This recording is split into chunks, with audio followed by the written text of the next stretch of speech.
لباجار قامشلو جوانکی 3 سالی بگرا عربو کاویره ده هر کولانکی ده بهنین خوش دفورن و بوان بهنان ره گرنجوک لسروی هر کسکی تین خیز کرن. باسل الشيخ هر روز جبو کو دباراجیانا خو بکه لسر عربه که گروک لباجر دگره و بهنا خوش دفروشه. باسل جزاروکتیا خواه داخواز دکر کو فی کاری بکه. لیج بر بوهابونا کریا دکانان پروژیاوی دهات آستن کرن. باسل خواست بریا عربه که گروک کاری خو بکه. تاوی زحمتین پیره روبرو دمینه لیدی ساجی بکاری خو کیف خوشه.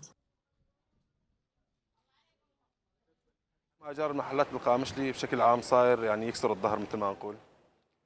راستی کریین دکانان لباجار قامشلو گلکی بوهانا لسر من گلکی گران بو کریه هر دکانکی زیادتری 400 دلاریا جبر وی که من خواست برای عربو که از پروژه خو ببم سری و کاری خو بکم کاری من باش درباز دبه و از پی کیف خوشم هر وها گلک خلق لدور عربو کا من کوم دبن و بهنان جمن دکرن. خطرت على بالي هالفكره انه عربيه متنقله وكانت فكره جديده وجديده على السوق والناس الحمد لله تقبلتها يعني.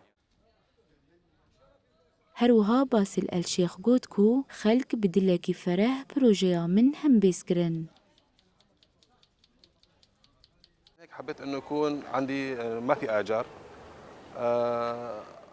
پروژه که ویرنگی راستی تشتکی نوبو و خلق جی بدلکی فرح پروژه من هم بیس کرن و کار من خوش درباز دبه جبر کو اسکریا دکانا نادم او یک سودیل من دکا. فكره او مشروع حتى لو كان صغير ومؤمن فيه هو خلي يباشر فيه ويتوكل على الله.